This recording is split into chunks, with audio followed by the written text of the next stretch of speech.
What is going on, everybody? Welcome back to another edition of Heart of the City 132. And tonight, man, we're going to be getting into a lot, man. We got to talk baseball. These baseball teams are struggling.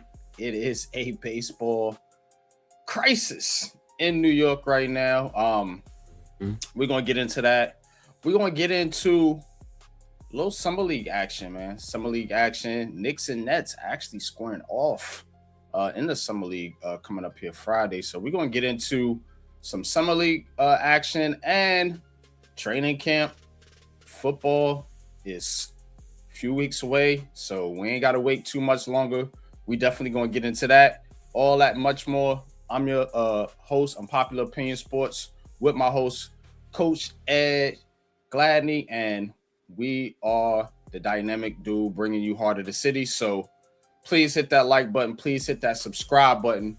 But before we do so, Coach, man, how you feeling tonight? Chat, how y'all feeling tonight? Yeah, I'm good. I'm Gucci as always, man. Just out here grinding, doing things that trying to get better step by step, whether it's mentally, physically, socially, whatever it needs to be done. I'm just trying to get better as a human being. So that's it. How about you? How you doing, bro? I'm maintaining, man, like you said, in the midst of the grind, the dog days of summer, as they say, so, but we're going to get through this, man, and we're going to see y'all on the other end, man. This is Heart of the City. So, like I said, please hit that like, subscribe, and we're coming right back. Let's get it.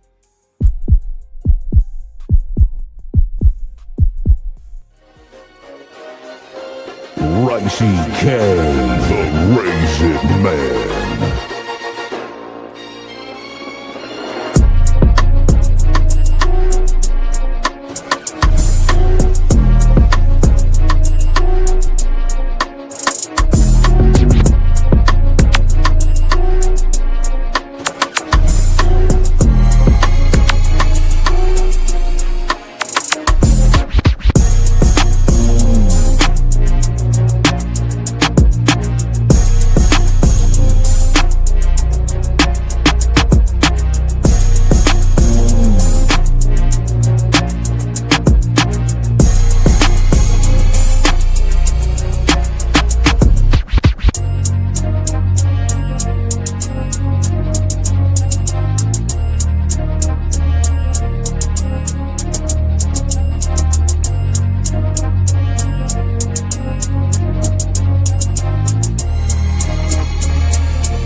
All right, man. So we are back, man. Again, please hit that like, subscribe, and we're gonna get right into it here in a second. Daniel Brave Sports, what's good with you, man? How you feeling tonight, man? Appreciate you tapping in. Good, DBS. Always there. Yeah, man. But we got some things to get into. We're gonna go a little around the city. And definitely, we're going to tap in around the city and walk these blocks and see what is going on out here. Because, again, like I said, it's a lot brewing in the city. You got the baseball teams, man, just stinking it up. Yankees, Mets. I don't know right now who's playing worse. Nets got some hope, Coach. This kid looking decent, man. We're going to get into that, man. And also Jets, Giants training camp. So let's do it, man. Let's hit the block. Let's do a little around the city and coming right back with it. I want the power, but I want the love and respect first. Said I want the power, but I want the love and respect first. Yeah, I want the power, but I want the love and respect first. Yeah, I want the power, the love and respect first. All right, let's get right into it here. We are going to start off here with the New York Yankees, and I mean, it has been a, a little, a little, a little rough, is putting it nicely. New York Yankees. All right, Yankees lose again.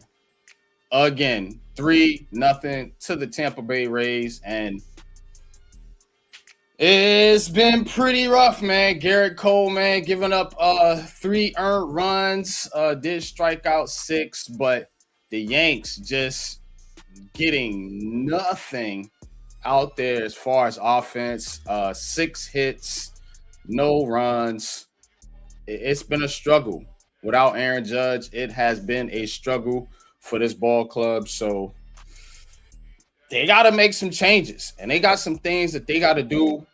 And we're going to be looking at some trades and some possibilities for this Yankees team here in a second, man. So y'all stay tuned and lock in, man. But let's go over and see what the Mets are doing. New York Mets. So Mets actually winning right now, 6-1 over the Kansas City Royals, who are just as bad as the Mets. They actually have the exact same record. So hopefully the Mets can get it done here. Bottom of the 8th, 2 outs. So we'll see if the Mets can finally get something cracking here, because it's been bad for them too. Of course, you know, they had recently fired their manager. So yeah, it's not been good over there. But we are moving on, and let's go to let's go to the New York Giants here. New York Giants. All right, so the Giants, you know, they doing these ESPN polls and different things like that. So ESPN has ranked the Giants starting lineup 23rd out of 32 teams. A season ago, they ranked them 27th. So a little bit better, according to ESPN, but still pretty low. So the New York Giants have got to get out of that being one of the bottom teams in the NFL, and there is hope that this is their year, that the Giants can finally get their shit together as we approach training camp. Let's go to the Jets. See what they got going on. New York Jets. Jets GM Daryl Moogie? But have a clear vision of what's ahead. So the Jets in this article right here says they're confident. This Jets team is confident going into camp, and I mean, we'll see how it turns out. But because, you know, we've been fooled before.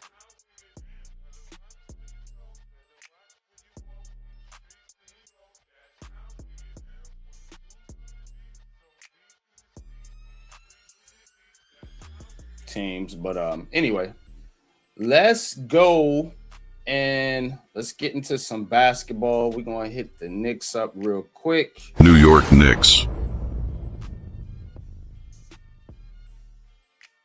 So the Knicks shutting down the LeBron thing, the LeBron James so-called chase, as they say. Knicks not getting in that.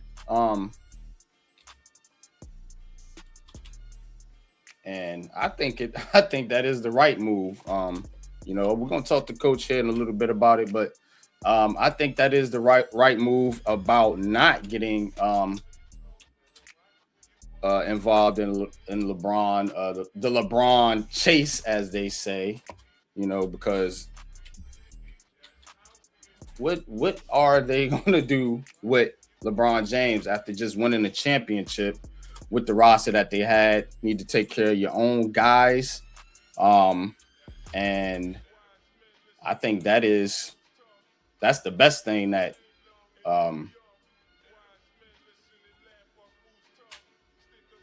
the Knicks can do. So, but let's go. We're gonna get to the Nets real quick. Let me get some.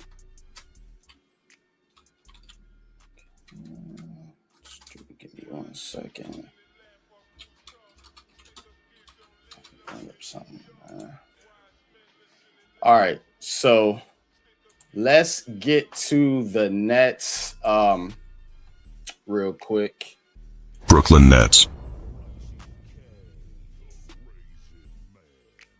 So what the Nets is about, Mikal Brown Jr., their rookie guard, drafted, and he looked pretty good. He flashed as the Nets beat the Warriors in the Cali Classic finale. They'll be going on to Vegas, man, to continue summer league play. But Mikal Brown Jr. looking pretty good, and the Nets are going to need that guard play along with Yegor Doman, also looking pretty good out there with the Nets. But we're going to talk more about that here coming up. Let's see what these hockey teams are up to. NHL.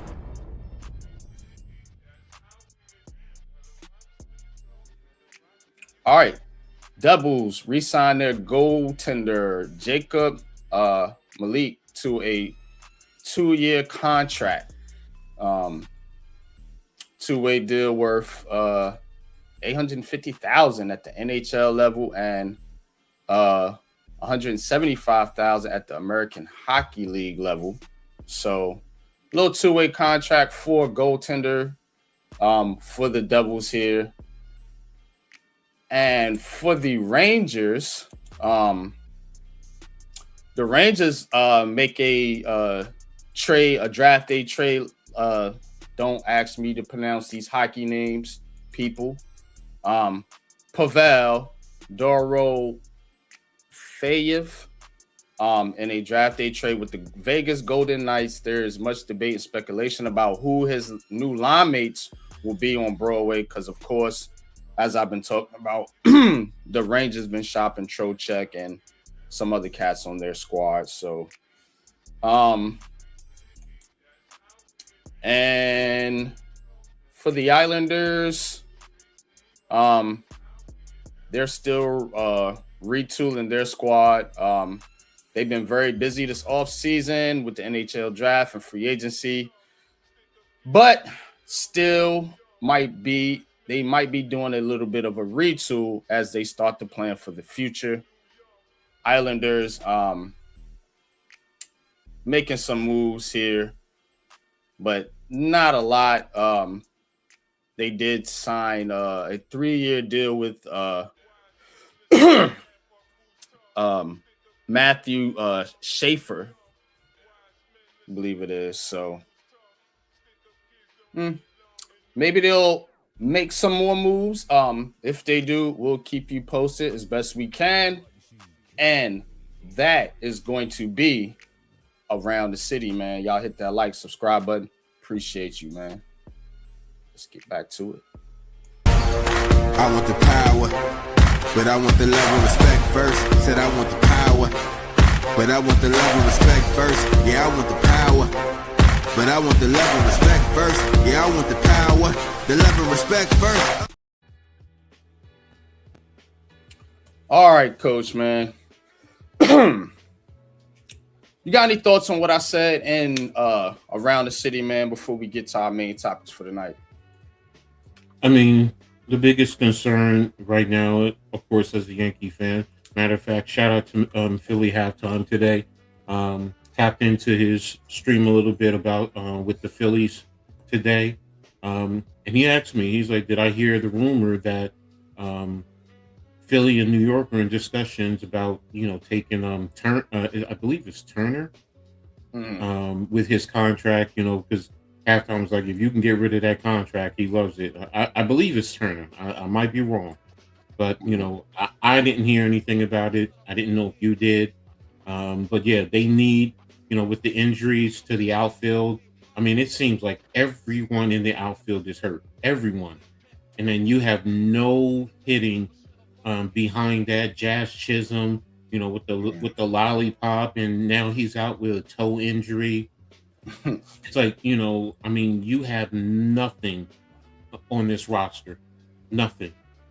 So what is Cashman going to do? What is Steinbrenner going to allow him to do? Because, you bring someone on with a high salary, when the other guys come back, now you're going to have an absorbent roster in terms of salary, which, he's been preaching. He doesn't want a high salary, roster, so on and so forth. So that's the thing that I'm intrigued by. I'm wondering, you know, um, that was the biggest thing, overall.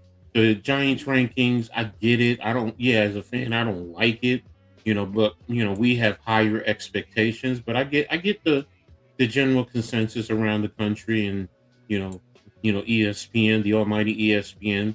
Yeah, I get it. And look, they're to be honest with you, we do that a lot of times. They're taking a wait and see approach, so Mhm. which I understand that logically. I really do. There's not to me, there's nothing wrong with it. So, and as far as your Nets, I am intrigued with your, with the backcourt, which you guys are, because I heard about Acuff and a couple people Mhm. told me, oh, he's a bust already. I'm like, come on, man, it's summer league. Get out of here with Nah, that BS. yeah. So but um I forget his name, the guy you just drafted. Cal He's Brown. yeah, he's supposedly he's shown that he's, gonna be a good player. So still a young team, but if he can mesh with the vets that you have, and I've told several people, look, I'm not saying you're gonna be competing for a championship, but you know what? It wouldn't surprise me, if you're on the back end trying to compete for a plan, which is, what you have to do now with the new rules. So, but and also the whole East is going to be tough. The whole East, and I've also said the Atlantic Division right now is the toughest division in all of basketball. And don't take my Mhm. word for it. Go do your research. Look at all the teams, and it's going to be tough for the Knicks. It's going to be tough for the Nets. But iron sharpens iron. Yeah, man. Iron sharpens iron. You right, coach. And I do want to talk a little bit about the Nets. Hmm. I was on Breezy's my Hmm. man Big Hmm. Fan Breezy's podcast the other night. Shout out to him. Y'all go subscribe to Big Fan Breezy with the Brooklyn Nets vlog if you are a Nets fan. And they talk basketball over there too in general. So excellent podcast. Go check it out. Um, I'm over there, a lot of times, sometimes listening, sometimes I go on a panel, but there's a lot of excitement about Mikal Brown Jr. And rightfully so. I mean, the kid looked pretty good. I think he only had 10 points um, and like 3 assists or something like that. But I mean, when you look at it in totality, you know, um, it's promising.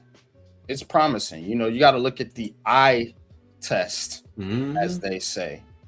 That eye test. So when you do that, then you can see the potential there. Um, and just bringing up the box score here. Yeah, he had 10 points, 4 assists, um, in 19 minutes of play, 4 of 11. So the numbers don't wow you, but you got to understand this was his first game back.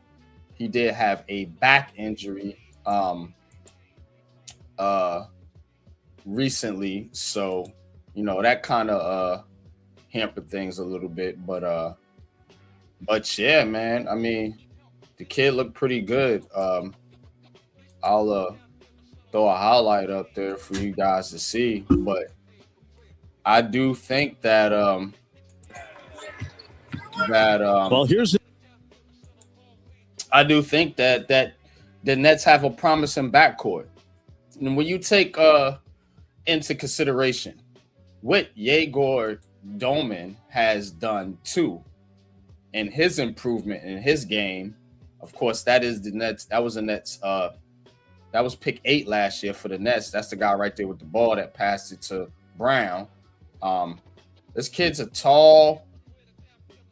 This kid's got size, physicality, as you see right there. He has a good feel for the game, a good passer, and his 3-pointer has come along, and he's been knocking it down, Coach. In these summer league games, they've played 3 of them so far, and he has looked about the best player in each game. A lot of times for both teams. So I like what his development has come along. I like how his development has come along, and I do like the fact that you got this young kid Brown to pair along with him, who is more of a pass first guard. Even though you see him right there knocking down the 3, he's more of a pass first guard. So, Coach, talk to me, man. What do you see, man? What do you think? And do you think the Nets are moving in the right direction with this with these 2 guards here? No, I think they are moving in the right direction. Like I said earlier, they can continue to develop if Coach Fernandez continues to develop your young talent, and you can blend in and mix in with the veterans that you have in Porter Jr. and Randall. I forgot who was the other one that you guys just signed to. Michael Porter Jr., Julius Randle, and then you talking about the center, Wagner? Yeah. Mo Wagner. If you can, if they can help those young guys develop, and look, Wagner is not going to be a scoring threat, but he's going to be a little grizzle type of guy. Do a lot of the dirty work that you would want from a player like him. And if Julius, can, recapture a little bit what he had with the Knicks when he first, was starting to become when it was an all-star. You have the makings of something here. And again, it's going to take some time, but look, if they, develop and, work hard and understand the offense and play defense, that's going to be the biggest thing. Julius is going to have to, look, don't argue with the referees. Just, get back down court and, play some defense because, look, Julius is a talented guy, so, and he's back home because, his family loves being in New York. They really do. So, you guys can end up having something special here, down the road. And then, who knows, you might get some stars across the league who are going to want to come in and contribute. And you never know. I mean, you're seeing now that you don't need these quote unquote super duper stars who are going to eat up all your salary. You just want the right players that come in and help. And especially if you got some young talent, help it grow. So, Mets says the Mets won 6-2. All right, well, good. Thank God. Because these baseball teams been pretty bad, to say the least. But so what the Nets are doing in summer league, and we get to see the Knicks and the Nets young talent on display Friday. Got me asking the question: who has the better young talent, Knicks or Nets? Now, gotta qualify this because y'all got some superstars over there. So, you know, we talking 25 and under. So I did go through the Knicks roster because damn near everybody on the Nets is 25 or under, besides, you know, Randall and Porter. But I did go through the Nets roster and the Knicks roster. And guys you got that are 25 and under, that be Dadier, Diawara, Kolick, and Miles McBride. And Shohan or Shochan. I don't know. Shochan is right now. He's going to be a free agent. He remember he's not going to be. You know, I don't think they're bringing him back anyway. So Deuce is 25. Yeah, they got Deuce McBride here at 25. Okay. What about Jemison? I thought Jemison. According to ESPN, so that's the source. So don't kill me. No, that they're usually on point with that. Trey Jemison is 26. Okay. Got a guy Dylan Jones. He's 24. Mm-hmm. Yeah, Dylan Jones. Jack, the guard you just drafted, Jack Khalil. He's 20, obviously. And yeah, so those are the players. And if we're looking at the Nets, just to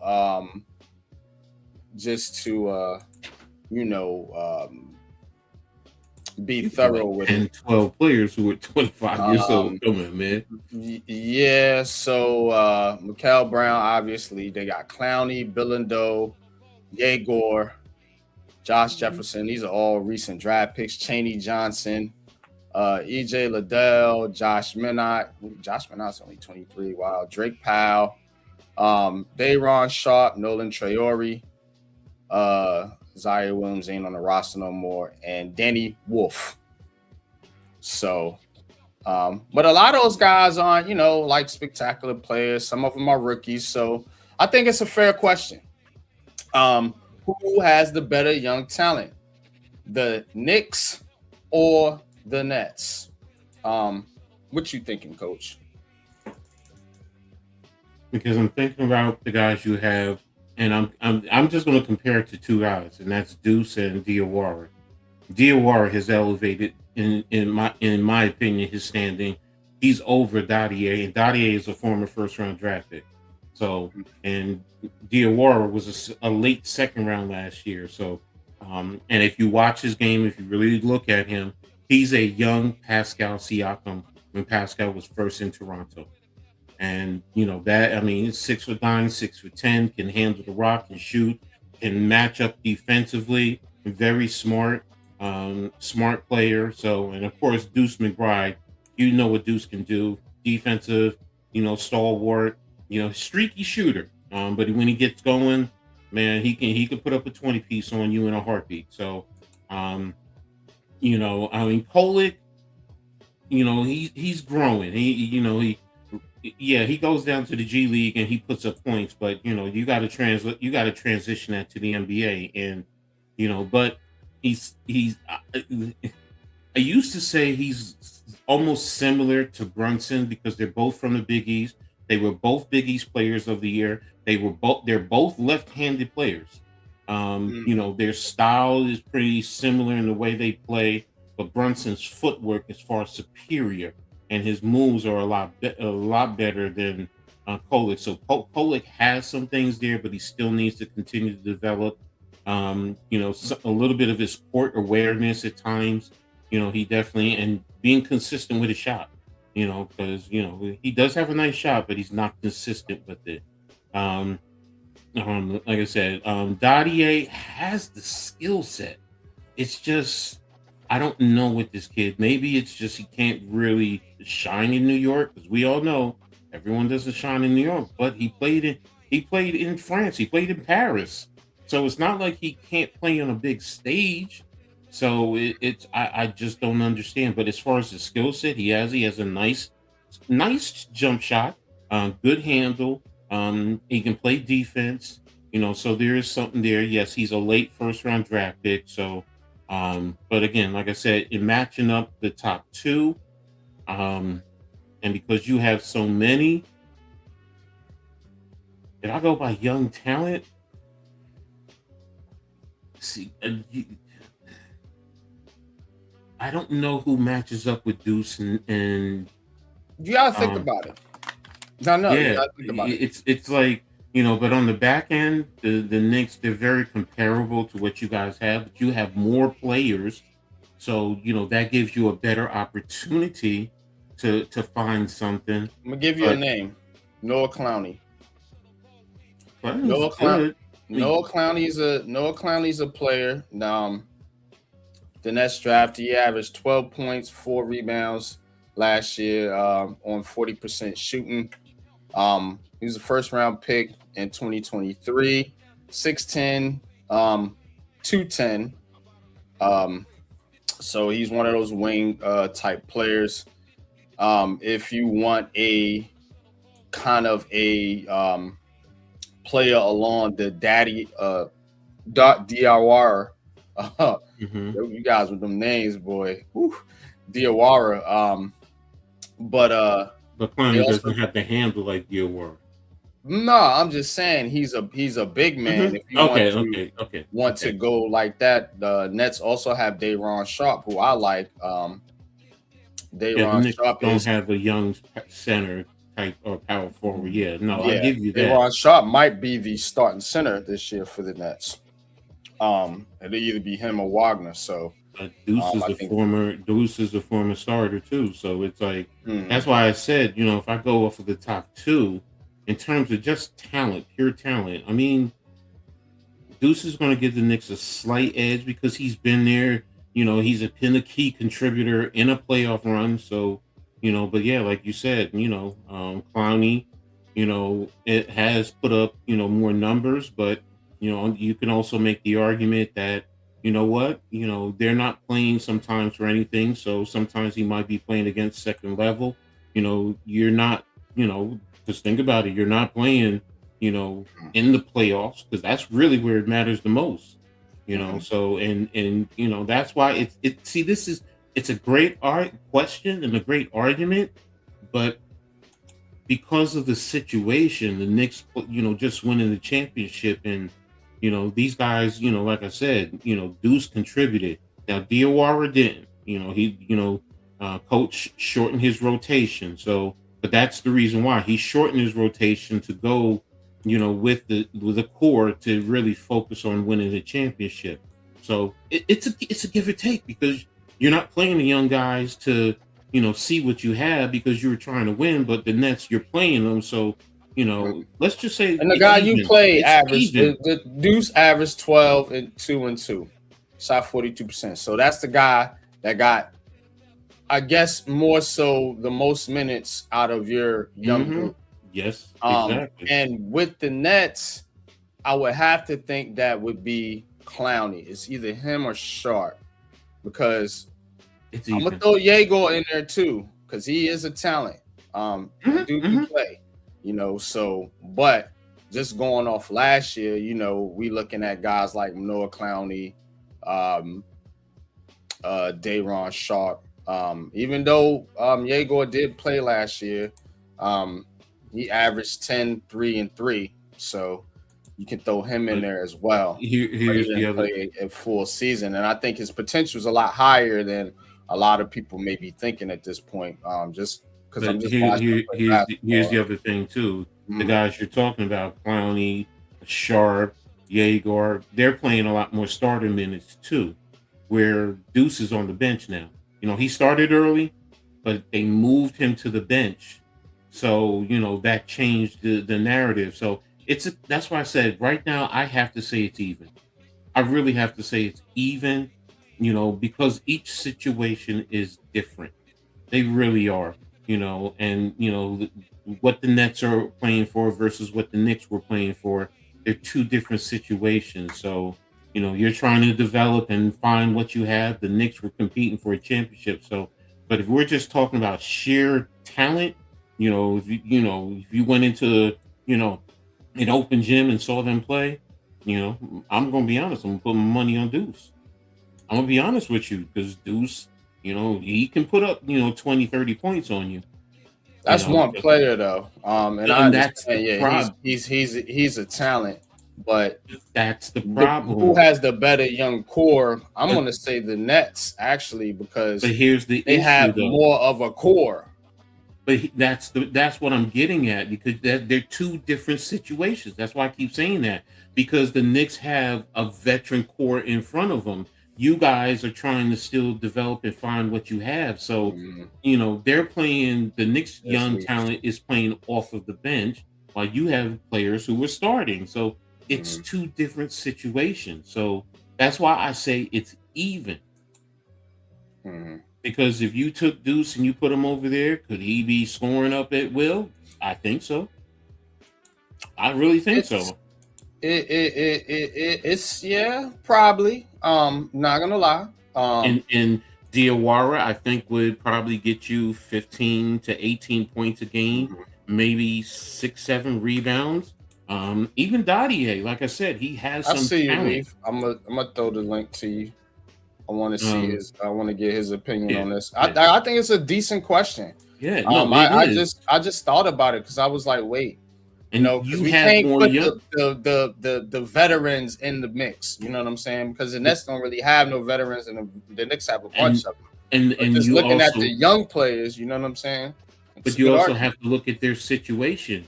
You have young players that can also start, and the Knicks, their young players are coming off of the bench. So it's kind of hard to really sit here and evaluate who has the better young talent because that same young talent that you're talking about, if you brought them over to the Knicks, guess where they're going to be? On the bench. Because you're not taking any of the starters' playing times. And are you going to be able to produce with the minutes that you get? And don't forget, you still have other vets, with Landry Shamet. You just brought back Alvarado. Now you got Andre Drummond. Let me stop killing Drummond.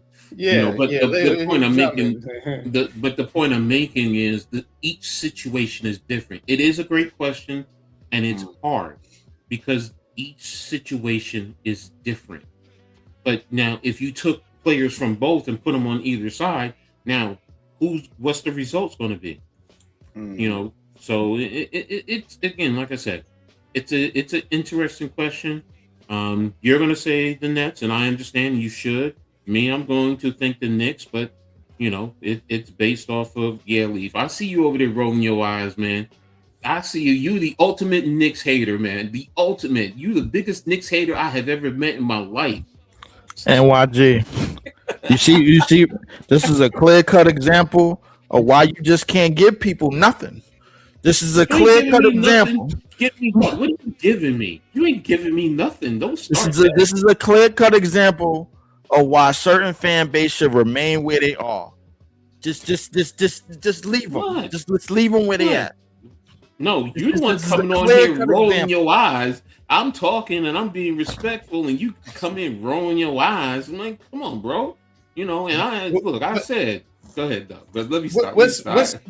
Leaf? Let's get you into this conversation. Who has the better young core? We just talking about the young core, 25 and under. So I went through, some of the players. Coach throughout Diawara, Miles McBride, Dadier, Kolek, and I mean pretty much.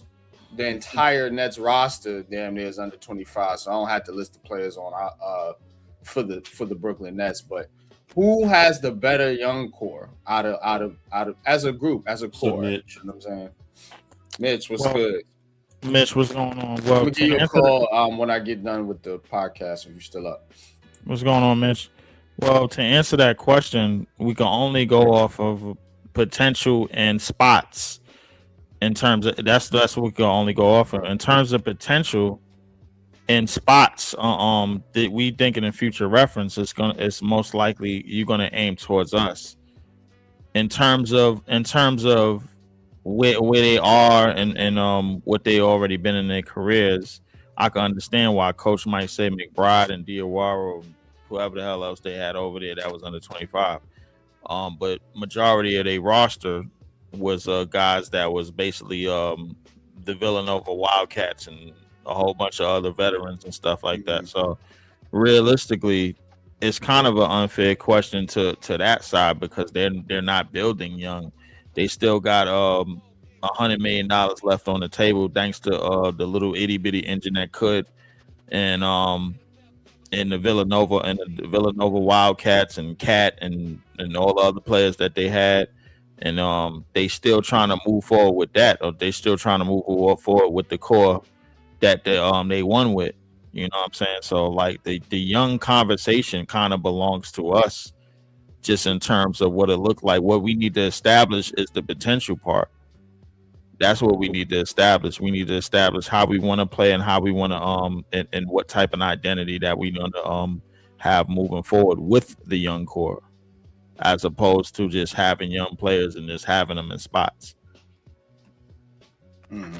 Coach, Leaf. Like I said to NYG, one other thing that I'm looking at in terms of the evaluation is if you were to take, who is it? What's the center's name?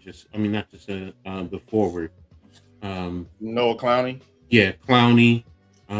If you took him and a couple other your guys and you brought them over to the Knicks, and then you took Deuce McBride, Diawara, Dadier, guys like that, and you brought them over to the Nets, with those same players that, Clowney and them coming over to the Knicks, would they produce in the same manner that they are with the Nets and vice versa with, Deuce McBride and those guys? Because I'm of the mindset that Deuce McBride, if he was on his own team, he's going to get you at minimum, maybe he's going to push you 18 to 22-ish. I mean, he's starting on the Brooklyn Nets. Yeah, if he started. Do you think he's starting on the Brooklyn Nets? Do you think he starts? McBride, if he was put on the Nets right now with the roster they have, does he start? Be honest, bro. I mean, if you don't think so. I'm asking both of y'all. Does he start? I think he does. I know what I'm thinking, but the reason why I say no is because the investment has been made in our 2 lottery picks. Our only 2 lottery picks since we've been in the city of Brooklyn. It's been invested in Yegor Demen, and it's been invested in to the young man Mikael Brown Jr., who I think is phenomenal in summer league in the minutes that he played. So I think it's all about the investment that you made in certain players. You know what I'm saying? Like the investment, if you go back to the Knicks core, this conversation would be a lot better if we were talking about that Knicks core that had Quickly, that had RJ Barrett, and that had Obi Toppin, because Obi Toppin and RJ Barrett, they were lottery picks. They were top 10 guys in their draft. You know what I'm saying? But the Knicks had moved on from that and moved on quickly. I think was close to winning 6th man of the year. He got paid soundly in Toronto. RJ went to Toronto as well.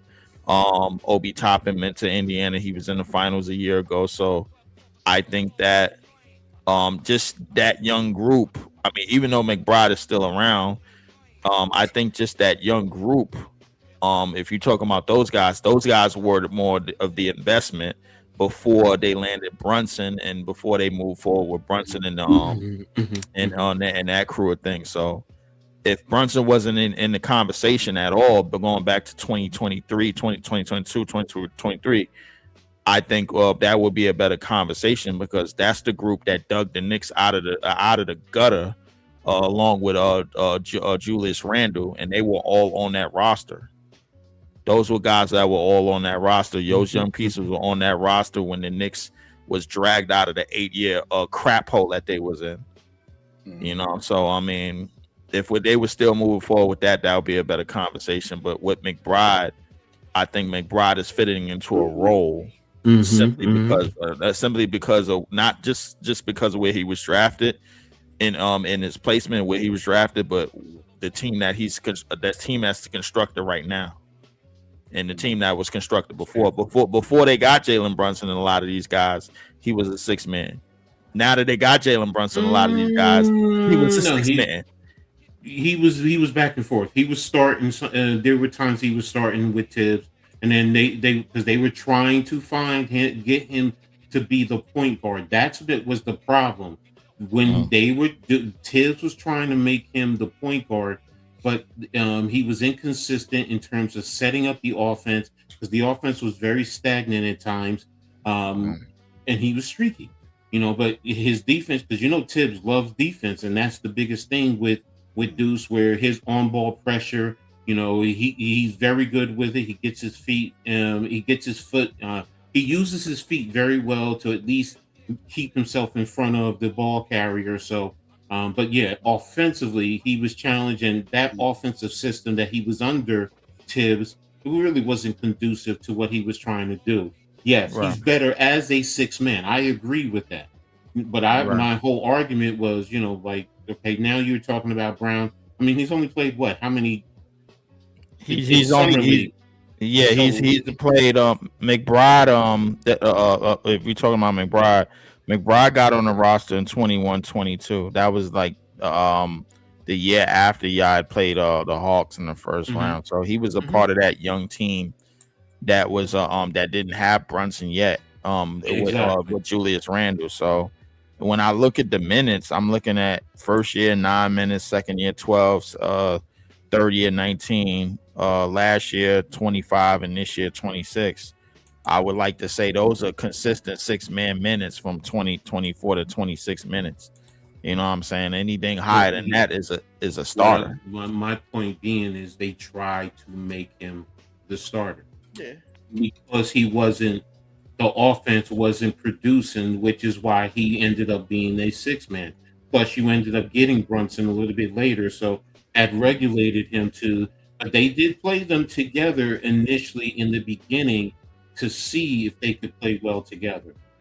Look, I'm not going to sit here and tell you Deuce McBride is a starter in the NBA, with the Knicks. No, I'm not foolish enough. Right now, you see what you're going to get, but you know what? After this year, he's going to look for his money, and someone is probably going to give him starters money. They really are, because they figure that they can get something out of him. So, is he a 6-man? I agree with you. I agree, but there's still also talent. And that's why I said if you switch the players, just switch them, in terms of their roles. And I'm basing it off of last year. See, I'm not basing Brown because, he just came here. I can't really judge him, but based on what you guys had last year and NYG, we're talking the talent based off of last year, or we're talking about this year also? Because I didn't include the guys that we drafted this year. Right, yeah. I said better young core, so you got to put them both together. Yeah, even though you don't really have a clear picture. That's what I'm saying. We're projecting. We're projecting. Yeah. I mean, the kid that we got from Germany, I haven't seen much. I've seen a couple of clips from him, so it's even hard for me to judge him. The guy from Cincinnati, the one thing he is a shooter, but that's his skill. That's it. He's not going to get you more, so he's a bench player. So that's why it's like, I guess Leaf is right. It's hard. It's not fair in a sense for this question because two different situations, which is why, that's why I said it has to be even because it's two different situations. The Knicks are playing at a different, they're playing for a different goal while the Nets are trying to build something to get there, so if you want to say you guys have a younger core and talent, okay, in terms of young talent, but we also don't have the numbers that you have too. So that's exactly and this is why I think the conversation is more built towards potential because that's a lot of the guys, both the Knicks and the Nets, haven't had legitimate starter minutes. If we look at our young core, the Flatbush Five and Mikael Brown Jr., and we look at y'all young core. Five. I never heard that one. That's what they call them, the Flatbush Five. Wow, that's interesting. Okay, I'm sorry. Go ahead. I'm like, no. all over Nets Twitter. They known as. I get it. That's a Nets thing, and I respect it. I get it. So, but finish what you were saying. I'm sorry. Yeah, but I think that this year is more of a prove it year for a lot of our guys. Well, and not so much of a prove it year, but more so not just for the guys, but the coaching staff. We got to remember our coaching staff is young. Jordy is only 30-something years old. You know what I'm saying? Like Jordy Fernandez is probably what 37, 38. He's the same age as me. Okay. So realistically, when they brought him over here, they initially we still had Mikal. They traded for the picks. Y'all gave us the picks. Y'all got Mikal, and then we had to reroute, and then a 2-year no limit tanking process. And now this year, with the new rules that's in set for the anti-tanking BS that they started to install all after the fact when San Antonio and OKC got rich. Now we gonna have to compete, but I don't mind it. I mean, I think we got a solid backcourt for the future. I think we got our future backcourt for the future in Yegor and Mikal Brown Jr. I've been known to say this a lot, but Danny Wolf is arguably one of the biggest X factors on this team going forward, and I stand on that firmly. Okay, all right. Big Danny Wolf fan, Leaf with the Danny Wolf. You know what I'm saying? Good takes. But let's get to our baseball, man. What is wrong with New York? Leaf, before you get out of here, man, be safe, brother. Appreciate you. Gonna miss you, man, and I can't wait to see you come back. Yeah. I ain't gonna be gone for maybe a week and a half, man. I know. Yeah, sure. Hopefully I get tired of family, man, and then I come right back where I'm at. Man, so I'll be all right. Flying the country. Yeah. I'm road tripping it, man. I'm just driving up and down Middle America, man. All of these empty states that they got, man. I'm messing around and be in Iowa, Missouri, Kansas, Oklahoma. I'm messing around. Now watch out for them good old boys. Now watch out for. I'm gonna mess around and be in the Dakotas. I'm messing around and be in all the rectangular states, man. Dakotas, yeah. Okay. Yeah, man. I'm got a nice little family trip, man. With her other family and everything. I hope y'all enjoy it, man. I should be back after the 19th, man. I'm gonna make a big return and everything, and I'm always locking on, see in the chat and see what you guys are doing. NYG, okay. Man, we back in order. Coach, man, you wanted to all. I got something for you too when you get back.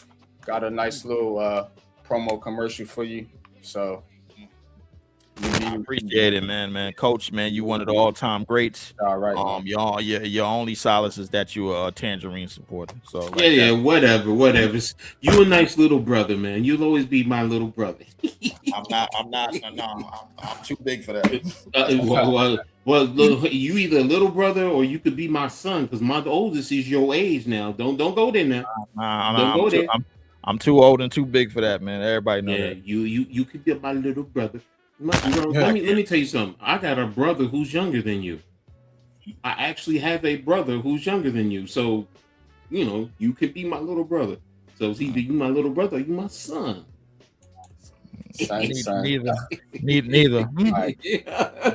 Speaking against, I'm way too authentic for that, man. I'm definitely glad to share the spots, man. I'm gonna lock into the Liberty, into the Nets, man. I appreciate y'all, man. I'll see y'all real soon, man. Right.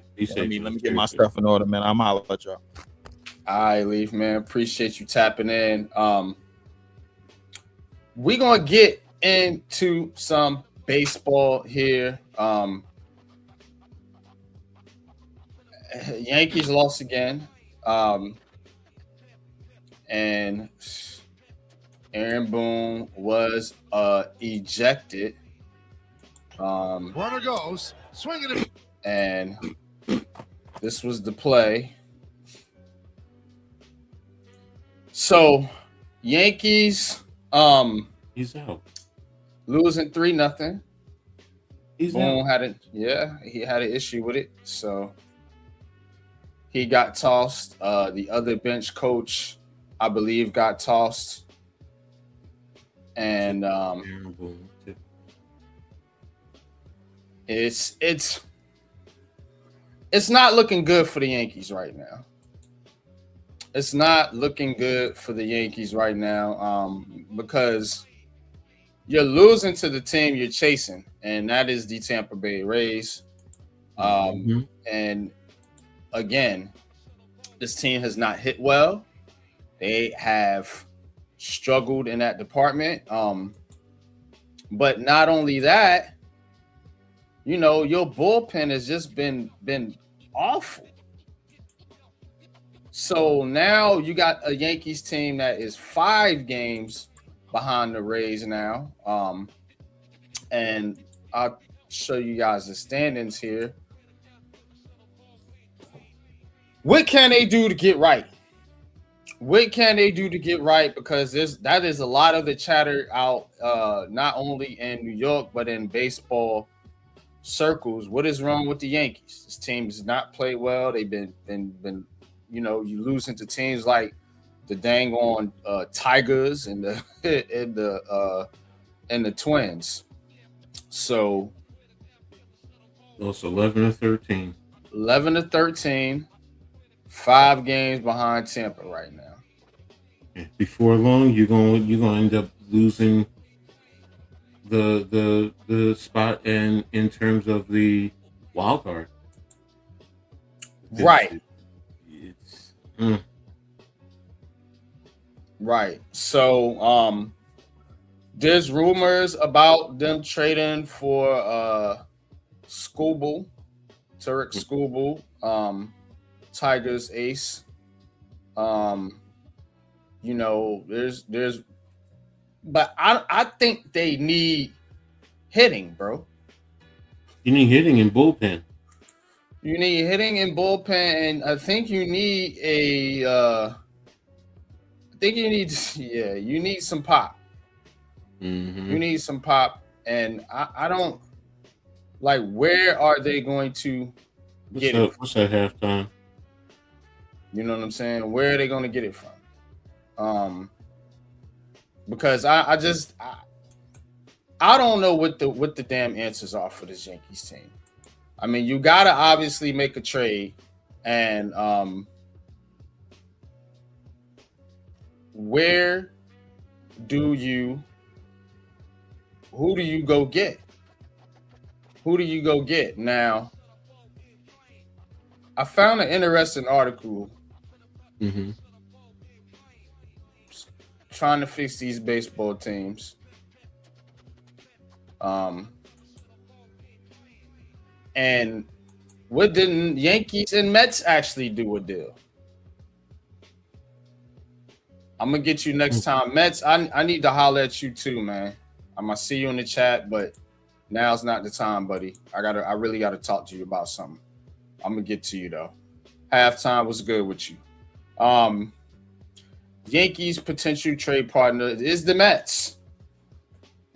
Because the Mets are gonna be sellers. The Mets right now are in the baseball cellar. They're 39-54, 15 games behind the Braves in their division.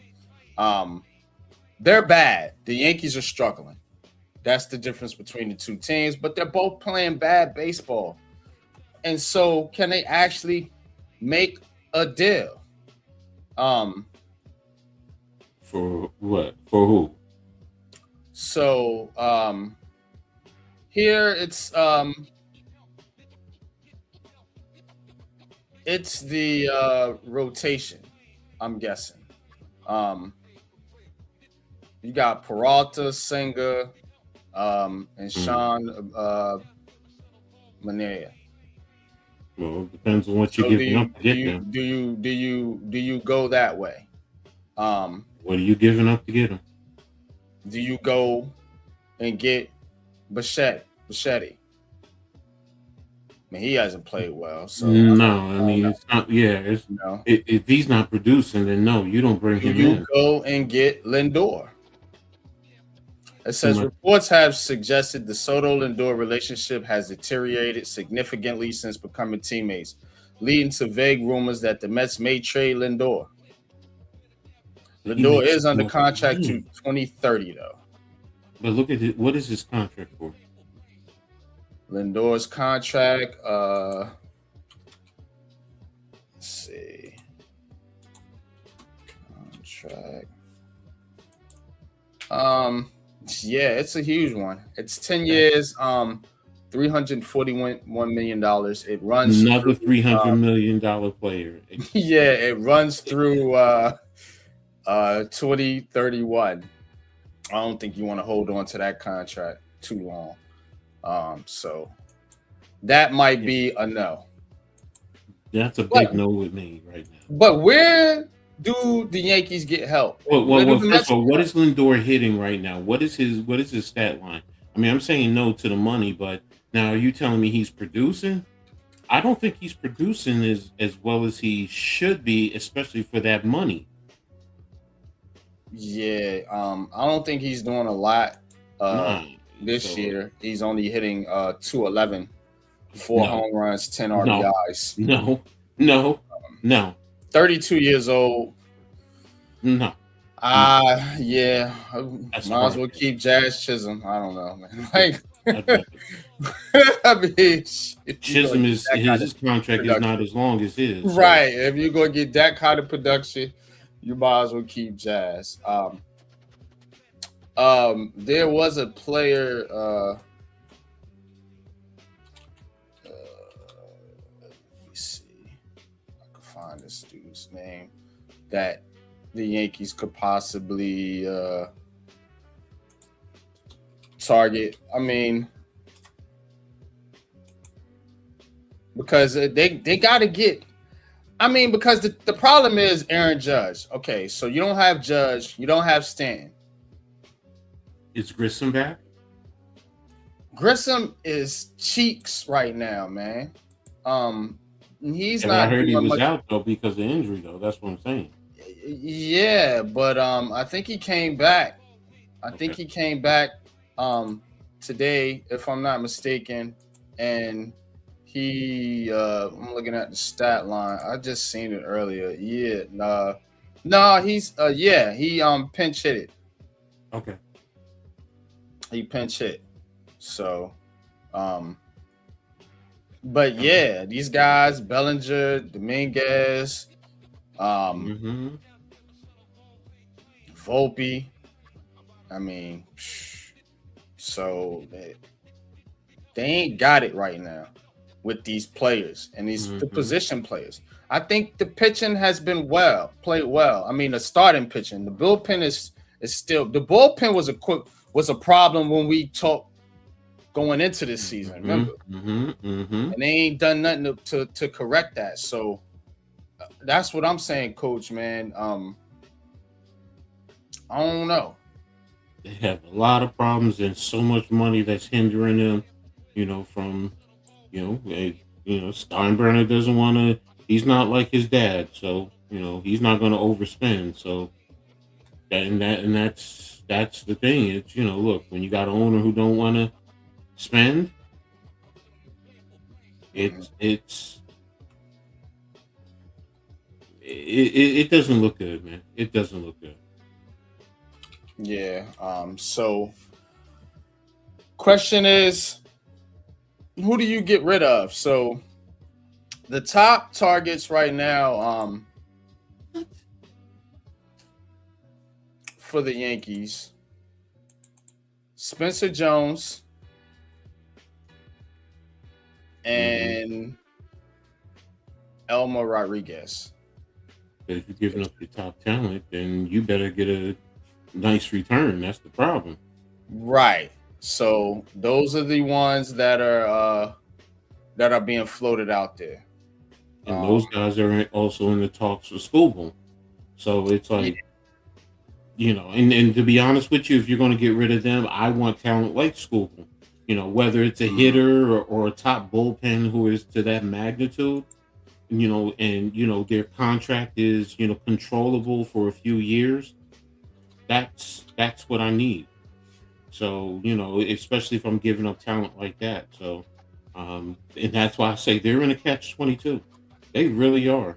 Going across the league, are there any bullpen pitchers that are worth it, and what hitters is worth giving that up, giving up that talent.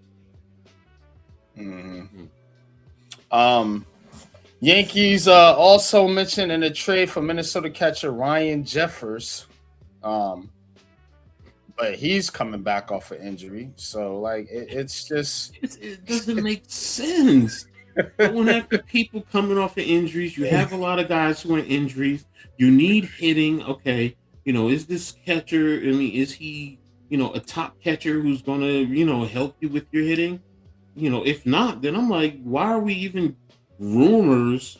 To be considering. I mean, I don't know the kid, so I can't say he's not a good player. He's hitting it. He's 295, 7 home runs, 26 RBIs in 2026 so far. Last year he had 266, 9 home runs and 47 RBIs. I'm gonna tell you what though, that is a lot better than what dang on Austin Wells is doing. That dude is bad. But is it worth giving up top talent? That's the. I don't know. Yeah, I don't know about all that. I don't know if you want to give up Jones or Rodriguez. Yes, that's my point.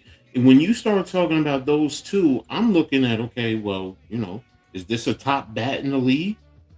Someone who's really tearing it up? Is it, a top, bullpen pitcher who can come in and really solidify and, get you, pitch for you maybe from the 6th, 7th, and maybe the 8th inning, or at least give you 6, 7. So, when he comes in, at least you got 2 innings covered, then we could talk. But, it's like I see a lot of these rumors, and it's like, some of the players that you're talking about, I'm like, well, is this player any good? I'm like, because, I mean, it's very underwhelming.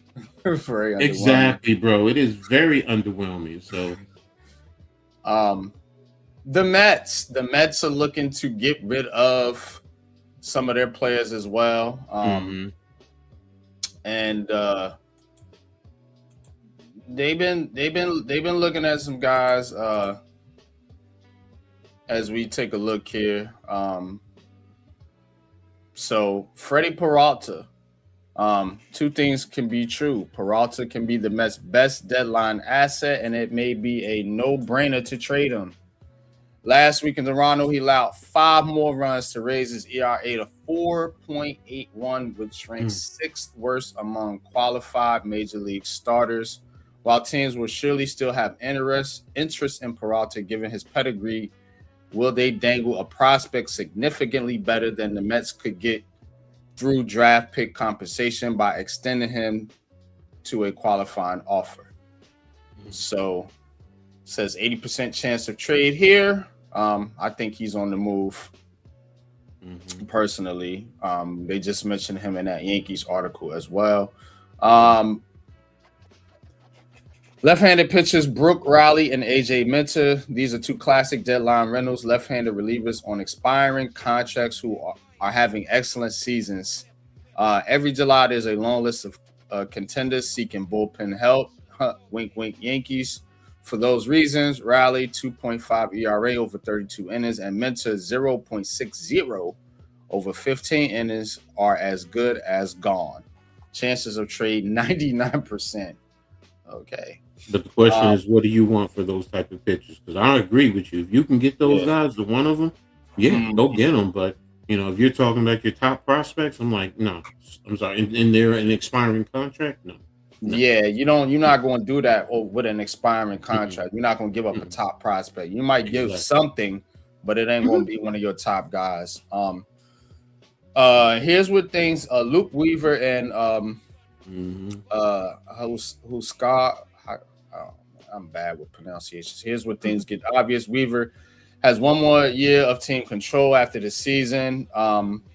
Brazoban has 3 more. Both players can help the Mets in 2027 a team that still intends to compete, yet relief pitchers are fickle. And Brazoban demonstrated during a ninth inning meltdown on Sunday the value of these two may never get higher. Relievers, even good ones, also tend to be replaceable through free agency and the farm system. Well, why can't the Yankees get any? If the president of baseball operations, David Stearns, wishes to cash in on Weaver's 23-game scoreless streak, now is the time. If he wants to cash in on Brazoban's versatility, now's the time. These players have real value on the trade market, 70%. So there is your, I guess, solution to the Mets. I mean, they already got rid of Mendoza. They've been crying about that. And then, we'll see what they do with Stearns, the GM. But you need to get this roster better. And if you ain't going to compete this year, you might as well let some of these dudes go and get younger and try to, bring up some kids through your farm system. Because you trying to be this big-time baseball team and compete with the big-time teams like the Yankees, Dodgers, Red Sox, and different teams like that. Nah.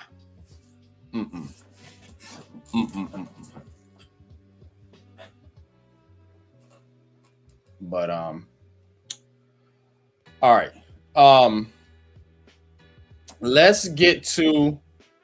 We're going to talk a little bit of light football news, man. Before we wrap it up, we get into culture segment. Not a whole lot going on. It is in the dog days of summer, but where's my other banner? So which football team has more momentum heading into training camp, Giants or Jets? Here's the thing with the Jets. We got to talk about something. Almost forgot about this. So,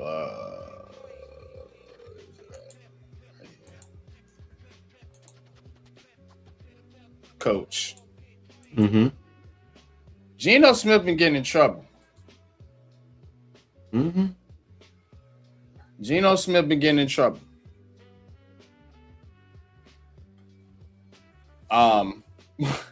Geno involved in a new incident. Yeah, it says a new incident because he has a previous incident that he's dealing with. This time, police said he was doing 70 and 45. Okay, cool. Didn't have a license at the scene. Why you ain't got your license on you, bro? It happens. But yeah, it happens. These are traffic violations, not misdemeanors, citations, yada yada yada.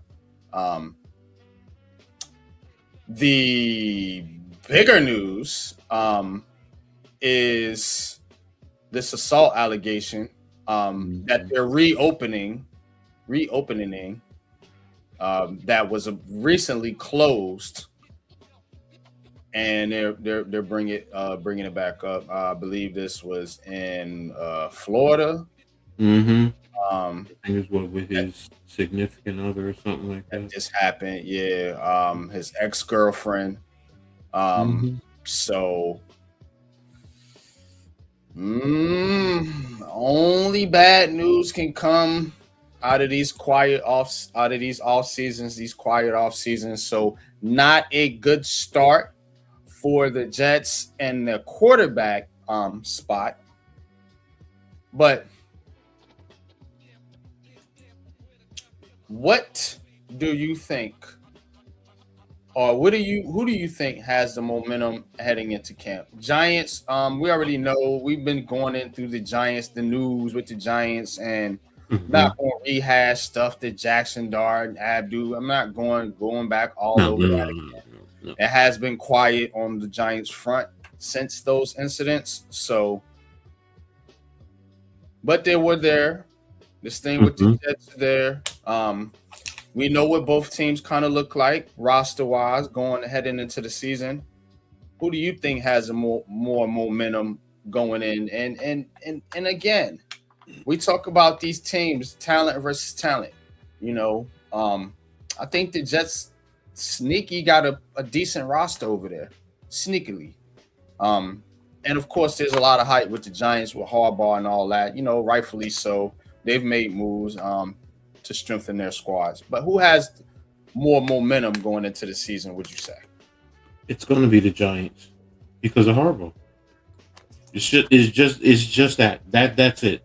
It's because of Harbaugh. You're going to that's the momentum taking them into the what you call it. I think Dan Dugan posted something where he said with Harbaugh, the Giants are going to be in a new world because under Daboll they did not practice the way Harbaugh is talking about 10 practices in 11 days. Where under Daboll, it would have been 3 practices under 11 days to start training camp. So, you know, that's something that the players are going to have to get used to. Fans are excited with Harbaugh because you now have an adult in the room. You have a real head coach. So it's exciting. So that's where that momentum comes from, and, the Giants, you can make the argument the Giants were better than the Jets last year. So, but yes, the Jets have done a great job in building their roster up. We both said the same thing, but you also said the key word, sneaky. So if it's sneaky, that means it's quiet and you don't have the momentum. But the Giants with Harbaugh and all the fanfare, I remember when he went to MSG and he got a standing ovation from the, that's the momentum. Everyone is waiting to see what's going to happen with Harbaugh and the Giants and how will these players play in under him. So, that to me is where the momentum lies from. If you're talking about on the field, I think they're both, they're both even in terms of the player acquisitions, things that they've done. You can make the argument the Giants will probably have the sexier picks, with Reese and Malianoga. But Wilson's, he's something that if he hits, he's a great pick. And then trading back up into the first round to get Cooper, and Sadiq, yes, Kenya Sadiq, right? Yeah. They drafted Kenya Sadiq. Here's the other thing, and David Bailey. Here's the other thing I saw online too. Do you know Sadiq right now? I forgot. Damn it! I should have saved it. As far as tight ends, he's number 3 in terms of average value.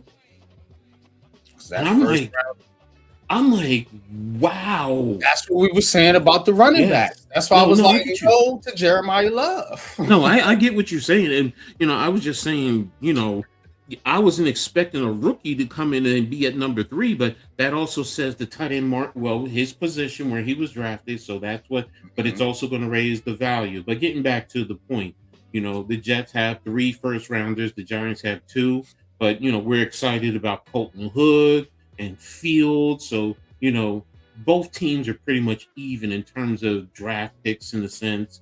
And then, key acquisitions with players, so on and so forth. OBJ is always going to draw interest. Let's be real. Yeah. So that's why I say that the players as a whole, it's even. So Harbaugh is the creme de la creme, in terms of coaching. So that's where I go with the momentum with the Giants. Yeah. And I agree with you there. I'm not going to give a lot of pushback on that one. I will say Aaron Glenn has got to make sure that he does his best to get the most out of this Jets roster, because if not, I think he's, his job may be in jeopardy. So again, you're going to have to squeeze some games out this year that you probably not expected to win. So I mean, the Jets have internal pressure, not external pressure.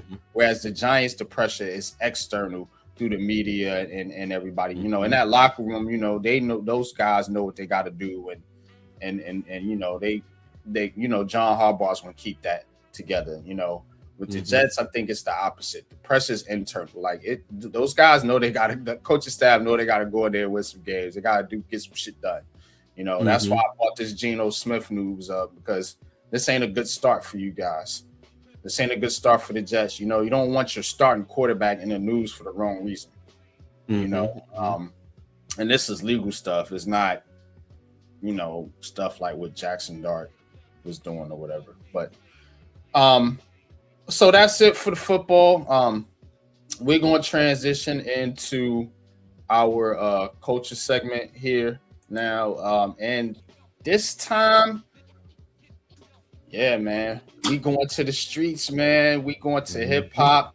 We going to talk about conscious rappers. You know what I'm saying? Dudes were spitting them bars, man. That heat that got your mind right. You know what I'm saying? That made you the streets, whatever. But we're gonna get into that, man. Coming right back here with our culture segment. So hit that like button, hit that subscribe button, and coming right back. Let's get to it.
All right, let's get into it, man.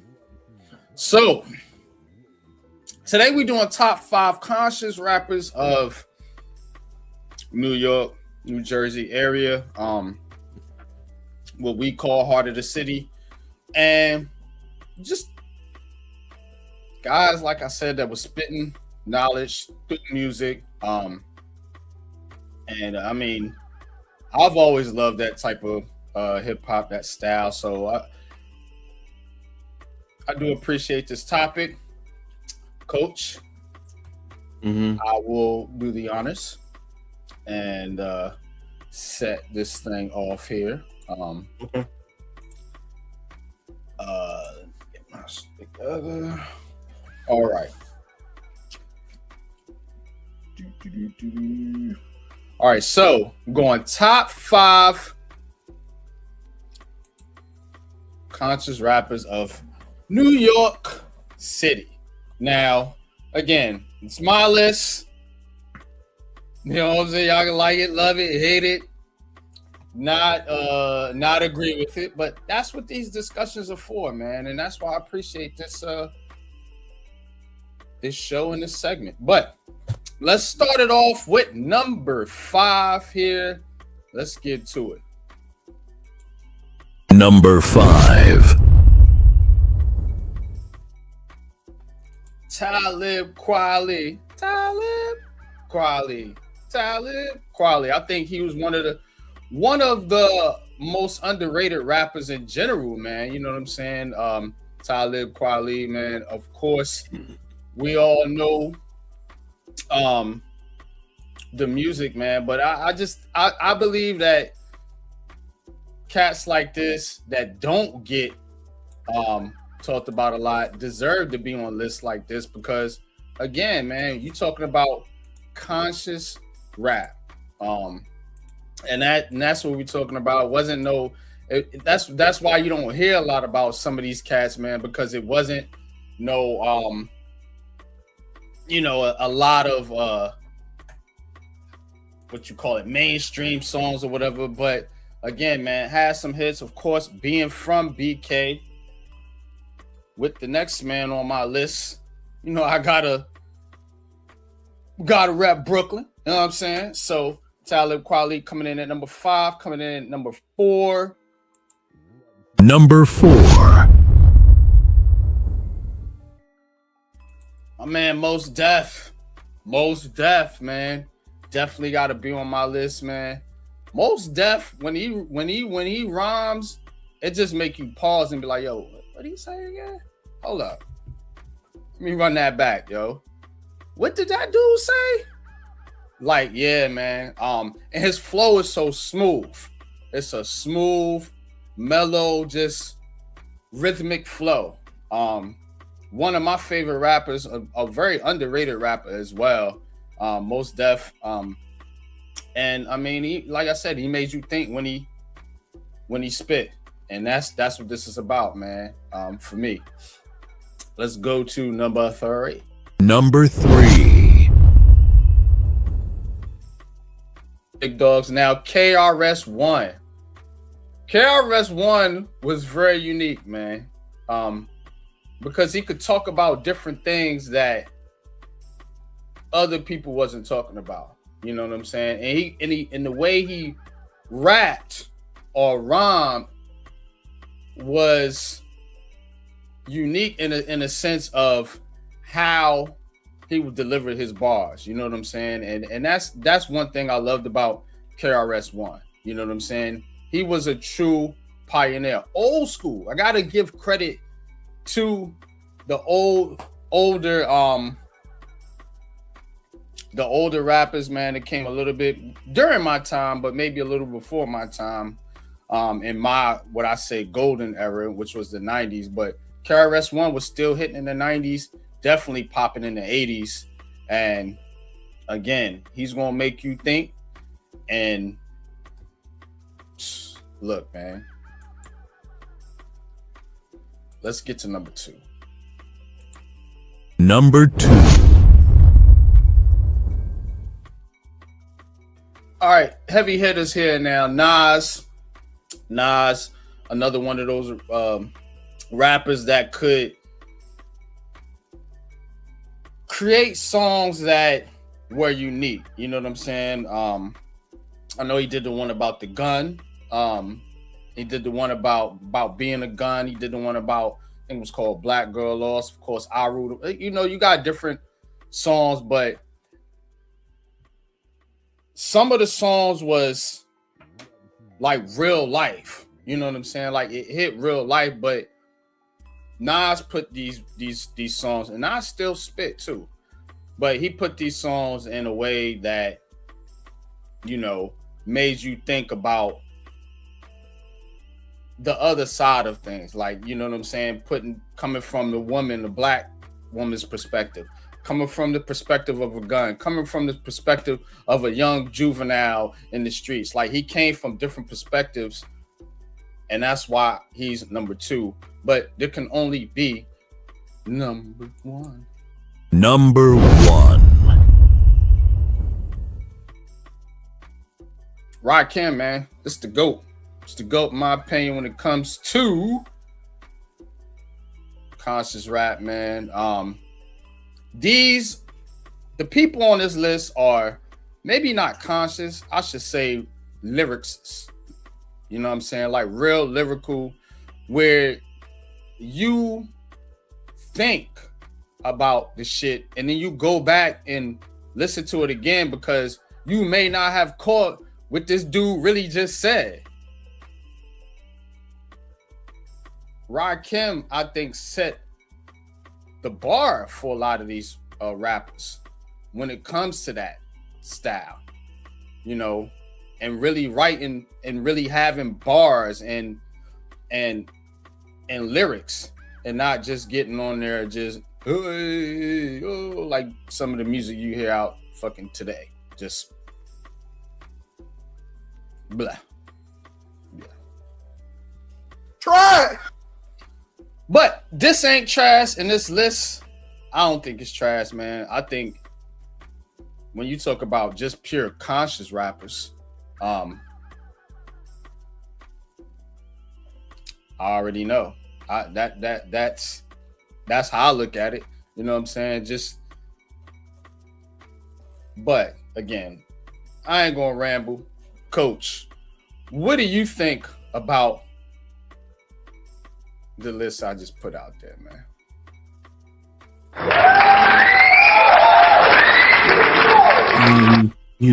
Very powerful. I definitely like it. And you went more on a singular level in terms of the rappers. I did, because I could have put Wu-Tang. I could have put, you know what I'm saying? Like you're going to go into some of the dudes that I could have put out there. But again, yeah, I did focus on individuals and not groups. So that's why I noticed too, you did focus on the lyrical skill with their abilities. So, I love seeing Rakim up there, so, and most people know, if you don't know, I'm a big Rakim fan. But I will say this. I did not include him in my list. Okay. So, and most people know, you would have thought, okay, Rakim's going to be on this list, where nope, I didn't put Rakim on because I was more. Trust me, when you see my list, you're gonna understand. I was more into, in a sense, you'll hear it through my presentation, a lot of knowledge of self, and so on and so forth. True that. But you know what? I'm ready. So whenever you're ready, let's get into number 5. Let's rock and roll here. And we're gonna set it off with, I think I got you in order right here. All right, yep. Number 5. Number 5. Poor Righteous Teachers from Trenton, New Jersey. I gotta put a Jersey in there. So, AKA PRT, Poor Righteous Teachers. Now, they consisted of Wise Intelligent, who was the lead MC, Culture Freedom, who did a lot of the vocals and production, and Father Shaheed, who was the DJ and producer. God rest his soul. They were known for 4 albums: Holy Intellect, Pure Poverty, Black Business, and The New World Order. Some of the most noticeable, everybody knows this: Rock This Funky Joint, Word is Life, Shakila, and Holy Intellect. So for them at the time, they were significant in the consciousness because they brought about cultural influence, that they put into their music. They talked a lot, about their faith. Even, they were part of the 5% Nation. They talked about and had put a heavy emphasis on respect and understanding and appreciation of the knowledge of self. And the lyrical and intricate methodology within the music was, I'm telling you, bar none. Wise Intelligent, man, the way he presented it, he even had a little reggaeton into, the way he presented it. It was just, and I really debated moving them up higher, but when I got into the other ones and really debated this, I was just like, nah, I got to keep them at 5. So, going to move on to number 4. Number 4. Sorry, my thumbnail, but this is Brand Nubian from New Rochelle, New York. Now, their members are Grand Puba. Yes, love Grand Pooh. Sadat X. Man, that dude is really mental. Lord Jamar, DJ Alamo, DJ Sincere, and DJ Stud Doogie. Now, some of their most notable albums: All for One, In God We Trust, Everything is Everything. And you think of songs like Slow Down, Punks Jump Up to Get Beat Down, Don't Let It Go to Your Head, and Love Me or Leave Me Alone, man. I mean, Slow Down, it contributed greatly into, the social awareness and the consciousness of the Black culture. the positivity that was always needed. The song Slow Down, I mean, you think about that. It truly spoke to the people of slowing down sexually, going out and getting a job and not going out robbing and stealing, saying no to drugs. I mean, they really brought a heavy emphasis of being appreciative and being there for their people. And also another one that talked about being a heavy emphasis on knowledge of self and understanding your culture, and the impact that you can have in your community. So really, really love them, especially, like I said, Grand Puba, man, one of the great rappers that is out there who's truly underappreciated. So coming in at number 3. Number 3. And YG, you took them, separated them. And this is where I'm like, you know what? I brought them together, man. You see a couple of the songs right there, Definition, Astronomy, Little Brother. I mean, they're from Brooklyn, New York, which you talk. You have Mos Def, who's also known as Yasimbe, and then Twali. Their big album to me was Mos Def and Twali Kweli, our Black Star. We talked about Definition, Astronomy, Little Brother, Respiration, Brown Skin Lady. Love that song. So they were a great influence to the social consciousness. They were a beacon for it. They were a beacon for also social and intellectual empowerment. They were a duo that really was contrary to the perception that was out there about a lot of hip hop artists. And NYG, you said it, man. Especially, Mos, he made you stop and go back and listen. Not just also with Black Star, but as himself as a solo artist. So I mean, man, the music, these two together, and you could feel the synergy whenever they were out there on the mic. And look, if you never saw them perform, man, you don't know what you were missing. But yeah, those two together back in the day, they were something. Coming in at number 2. Number 2. Eli's Own from Roosevelt, Long Island, Public Enemy, man. You got Chuck D, Flavor Flav, Professor Griff, Terminator X, Sister Soldier, DJ Lord. I mean, you got albums.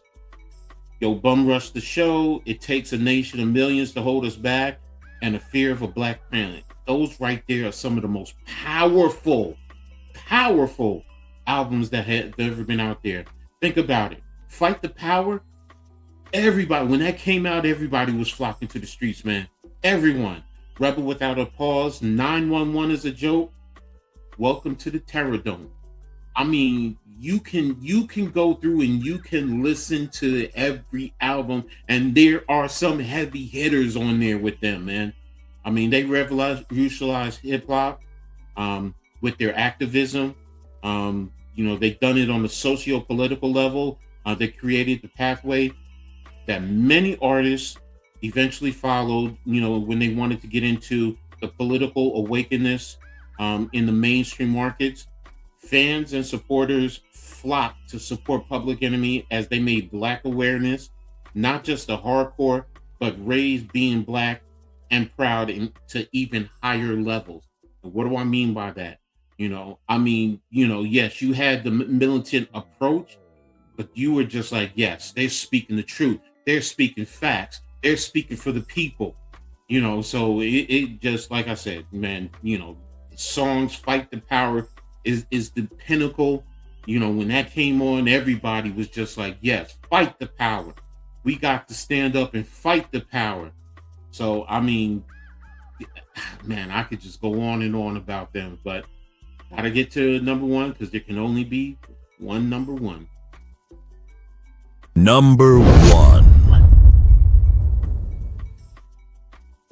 NYG, you talked about it, KRS-One, but also with BDP, Boogie Down Production from the South Bronx. I mean, KRS-One. Don't forget about D-Nice. They call me D-Nice. Scott LaRock, Miss Melody, DJ Kenny Parker. I mean, their albums, Criminal Minded, By All Means Necessary, Ghetto Music, Edutainment. I mean, think about some of the songs. My Philosophy, Love's Gonna Get You, The Bridge Is Over, Criminal Minded. I mean, I'm gonna keep going on. I mean, they impacted the development and the direction of hip hop to a more conscious level.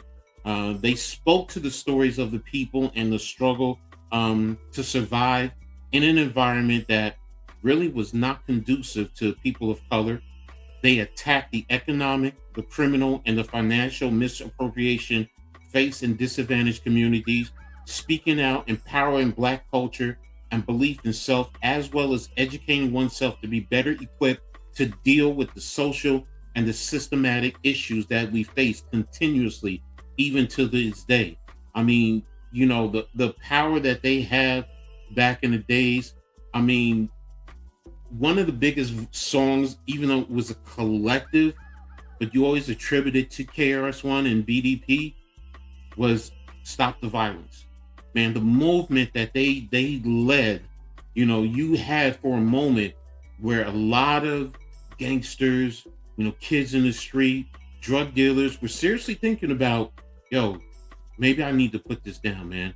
Maybe I need to, move on from, living this type of a lifestyle and be more about improving myself and bettering my community and those around me. So there you have it, my top 5.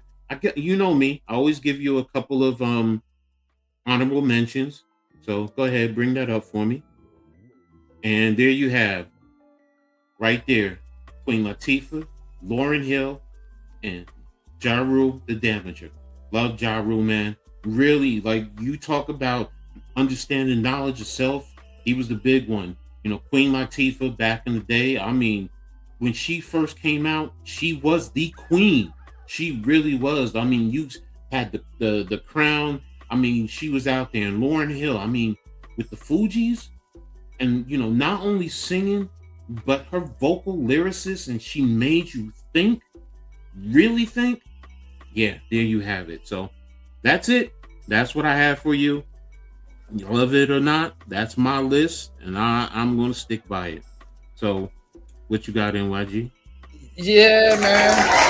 Excellent, man. Yeah, you, like you said, you went more of the group route, which is cool, you know what I'm saying? Because I got to pick the individuals kind of out of those groups. But yeah, man, Lauryn Hill, man. Love Lauryn Hill. That whole Fuji shit back in the 90s, yeah, that was some conscious shit too. So shout out to them. What's up, Blaze? I knew you would love it, Blaze. Blaze, yeah.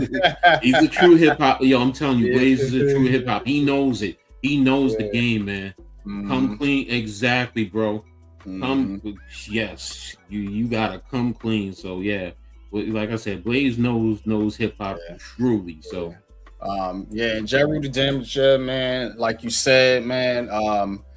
You had Poor Rights for Teachers. Yes, I mean that. See, when the name says it all. If you knew Trenton back in the days, it was just like, yo, Trenton is like trash. But when they were coming out, man, I'm serious. It was just like, yo, for a minute, I mean, and they was holding their own. They come up to the city and they would hold their own. They would go everywhere and nothing but love and respect for them.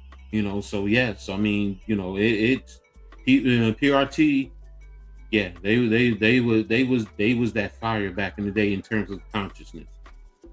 And don't get me wrong, like we said, we talked about others. There's always going to be others, but for me, that's it. So I would toss the Wu-Tang. Yeah, the NYG talked about that. Yeah. But I didn't know which one to pick. They're like, it was so, it's, you know what I'm saying? So that's why I was like, if I'm just going to do individual rappers, you know what I'm saying? I'm gonna do it like that. But if I want to do groups, see, Blaze, Big Pun and Fat Joe are not, to me, I mean, they have some consciousness, but they're not conscious, where they're talking about uplifting the community, I mean, Big Pun, what's he known for? I like to crush a lot. He talking about banging the females, where like I talked about with She rap. Brand Nubian. They talking about slow down. I mean, you know, think about it. That song spoke volumes. Because when I first heard it, I was like, yo, he talking about not having sex. You know, and then you know, you go into, you know, he talking about going out and get a job and not getting robbing people, and then, you know, smoking crack and not yeah. So, you know, Big Pun in them was, you know, mm, mm, yeah. Fuji rap, yeah. Fuji, Yeah. see, Fuji is more lyrical, but he's hip Lyrical, hop. yeah. He's not conscious to me. You know, that's why when I think conscious, I'm talking about uplifting a culture, a people. You know, not just give me some good dance songs or whatever the case may be. It's, you know what, they make me stop and they make me think. Slick Rick, yeah, he had fun, but he did get deep at times. So every rapper does. They really do. Every bro, trust me, we can pull up songs for everybody. You know, I'll go back to Big Daddy Kane. 'Cause don't forget, Big Daddy Kane was some of his nice songs was, you know, yeah, it made you think. Like you said that, YG, it made you stop and you go back and think. Like, You know, hold up. so What you say? exactly. So Blaze, I love it, man. I love that Black Ball. Definitely. He's coming with it though. Blaze is coming with it, man. Black Moon. Yeah. Definitely. Blaze. Yeah, Blaze. Look, Blaze. Seriously, my brother's down for the fight. He is. We're gonna get in the coaches segment, but Yeah. this I mean coaches corner, but yeah, this was dope, man. This was dope, man, and yeah, we're gonna hit you on the next one, man, with a brand new top 5, man, coaches segment, man. Love this shit, man. But let's get to coaches corner and wrap this thing up.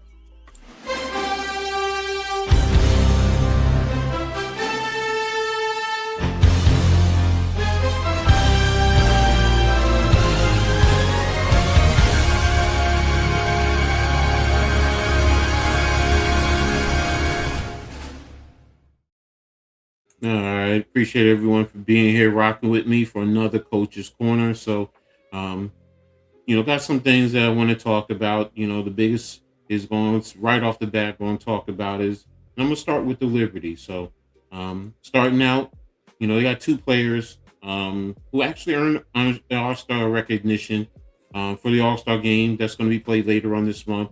You got Breonna Stewart, who was a starter, and John Claude Jones, who was a reserve. You know, starters were voted for by the fans, and the reserves were voted on by the coaches. So you know, it's a little bit different. Now, as part of the league's 30th season celebration, WNBA legends Cynthia Cooper and Teresa Weatherspoon will be taking center stage as honorary general managers for the All-Star game, and they're going to draft their respective rosters from a pool of 22 All-Stars. So we'll be getting more information later on, but it's going to be interesting to watch Team Cooper versus Team Witherspoon. So, and you know, I'm already thinking like, all right, you know, you got a couple Liberties, so you know, is Teaspoon going to get both Liberty, you know, onto the roster? So, you know, there you go. So now go to the next slide. You know, in regular season play, the Liberty, you know, they're coming off a tough loss yesterday to the Dallas Wings. Shout out to Cave and Leaf. You know, we covered the game yesterday. The Liberty lost 88-77. It was the second loss to the Wings in New York at home. So all-star for the Wings, Jessica Shepard led the way with a triple-double, 22 points, 12 rebounds, 11 assists. I mean, she seemed to be everywhere.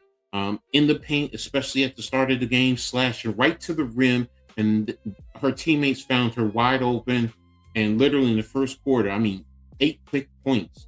So she was just everywhere, scoring in the paint, grabbing important rebounds, finding her teammates for some devastating point production. New York, again, they were led by Breonna Stewart, 29 points, 9 rebounds. John Quell was 17 and 12. Sab, you know, she did chip in. I think she had 14 points, but she started out 0 for 7. It's been tough. New York now is going on the road for the next 4 games. They're going to be facing the Lynx on Saturday, Toronto on Sunday, at Dallas next week, and then I'm sorry, yeah, Minnesota, Toronto, Dallas, and Vegas. So it's going to be a challenge for New York because right now they're 13-9 in the league and sitting in sixth spot for the playoffs. So um, to it's just been tough. I mean, yesterday was even tough because they didn't have two of their key players in Leone Fibish and Satu Sabli. They were out, um, and it was tough even more so because prior to that they beat the top two teams in the league. They beat Dallas. I'm sorry, they beat Minnesota and they beat Las Vegas. They beat Minnesota in Minnesota also. On top of that. So it's like, you play the top two teams and you beat them, but then you play teams like Golden State and Dallas, who are good. So please don't think I'm diminishing them, but you can't beat them. And it's just, there's something missing. I have questions about the philosophy. Sabrina has been very inconsistent up and down. A lot of players, the bench has not been producing. I think yesterday they got 7 points off of the bench or 9 points off of the bench. You can't have that. Now, part of that is you had to put Rebecca Gardner into the starting lineup, so as well as Pauline Ostier. But even when they're not starting, there's just something about the bench. Benija Laney has not been herself all year, and there's already talk about either they may trade her or after the season she's gone from New York. And that's going to be tough. But I have to be honest, her play, some of it I do wonder coming back because last year she was out with a knee injury. But I also think it's some of the like I said, the offense. A lot of times you have John Quell because you're doing the 5 out, and you have John Quell sitting outside starting the game shooting threes and not putting her down in the box and forcing the defense to collapse and then later on open up the lane, and then John Quell can stretch out and start shooting threes. That's me. I've never liked the 5 out, but again, this coach, I have my issues. A lot of zone. That's why Jessica Shepard, because he was playing a lot of 3-2 zone, and she was just slashing right there to the middle, like I said, and getting easy buckets. The Wings killed New York with paints in the point. So I have my major concerns about this team going forward. And right now, they're sitting at 6th. And you have Indiana right on your heels. That's another team they're going to be facing is Indiana. I think they play Indiana at home, but it's going to be tough. It's going to be tough for New York going forward. So, hopefully they'll figure it out, and we'll improve. And I hope they smash egg in my face and prove me wrong. Coach Ed, you were wrong. Look we figured it out, and we took off from there. So that's what I'm hoping for. But I have my concerns. So with that being said, I'm going to move on to a little college and talk UConn. And UConn's men's basketball team, they rounded out their 26-27 roster with the addition of Igor Omasov. He's a 6'7" Russian forward who joined the Huskies as a freshman to round out their roster. Now they're up to 15 players with 10 newcomers joining the returners. Danny Hurley said Igor is an exciting young prospect who brings versatility at the forward spot. His skill set fits what we look for in wing players and raises the level of that position group. We think that he can compete to make an impact right away. And UConn has been doing very well in terms of their recruiting. Overall, they're going to be tough. So, and it wouldn't surprise me if they end up, even with 10 new players, they are sitting at number 1 in the Big East and in the top 10 in all of college basketball. So we're going to see from going there. Now we're going to move on to some St. John's. Now in men's basketball, the St. John's men's, they added another high-profile matchup for non-conference slate. They're going to be facing Alabama on December 12th at the CM Newton Classic. They're going to make a return trip to take on the Crimson Tide in Birmingham at the Legacy Arena. We're going to wait for the time and, all the broadcast information later. And then as far as the women, 2 former St. John's women forwards, Julian Archer and Raven Peoples, they signed professional international contracts. Another sign, Archer signed with Maccabeli Hafi BC in Israel, while Archer signed with the AO Sporting BC in HOTC, Greece. Now, Archer is a 2024 graduate. She will continue her professional career overseas, heading to compete in Israel's top professional league after representing Lebanon at the 2025 FIBA Women's Asia Cup Division A and competing for Bronny in the Italian Series A1 league during the 25-26 campaign. Pipos is a 23 graduate, and she's continuing her career overseas and returned to Greece after competing for both France and Greece during the 2025 season. So there you have it. And lastly, going to talk a little bit of Rutgers, starting with Rutgers football. Receiver KJ Duff is a member of the Walter Camp preseason All-American second team released Tuesday by the Walter Camp Foundation. Now, the Walter Camp Foundation is the nation's oldest college football All-American team dating back to 1889. And they selected just 4 receivers nationally in its preseason team. Duff previously claimed preseason All-American spots for not just Walter Camp, but Eighth Sports and Phil Steele. You'll also have Rutgers football. They're mourning the passing of former captain Jamil Merrill, a defensive lineman for the Scarlet Knights in 2009 to 2013. He was 36 years old. Now, he's a native of Delaware, Newark. He appeared in 34 games with 18 starts over 4 seasons, amassed 81 tackles, 8.5 sacks, 16 tackles for loss, a forced fumble, and 4 pass breakups. In his senior season, Merrill was voted team captain, along with his twin brother Jamal, a linebacker, Gary Nova, and wide receiver Brandon Coleman. Now, Merrill signed with the Bears as an undrafted free agent following his college career. He also played professionally in the Arena League. Merrill was an assistant coach at the Red Line and Christian Academy in Bear, Delaware. So I want to send my condolences to his family, to the Rutgers Nation. It's a tough loss. And in preseason honor, Phil Stills had 14 All-American for wide receiver KJ Duff and Antoine Raymond. First team All-Big Ten in Antoine Raymond. Second team for KJ Duff. Third team for linebacker Ty Morris.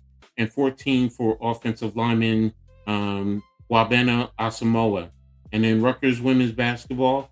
The basketball team is set to participate in the 4th FISU American game in Lima, Peru, July 18th to the 28th. They'll face an international competition as the tournament welcomes university athletes from 18 countries across North, Central, and South America, as well as the Caribbean, marking the largest country field in event history. Head coach Gary Rita said this trip is about much more than the games we play in Peru. It's an opportunity to accelerate our growth as a team heading into the 2026-27 season. We'll have the chance to compete against quality international competition, build chemistry, and continue establishing our identity and the standard we've been working toward as far as this summer. Those experiences are invaluable this time of year, and they'll help prepare us for the upcoming season. So he's been doing a great job. He's also offering, just as a side note, a lot of recruits, even in the top 5 in the country. Every top 5 has received an offer from Rutgers, and they've all said they are seriously considering Rutgers. So hopefully, it'll continue in terms of recruiting, and they'll build the program, and you'll see some wins. So that's it. That's all that I have for us today on Coach's Corner. And turning it back over to my brother, NYG.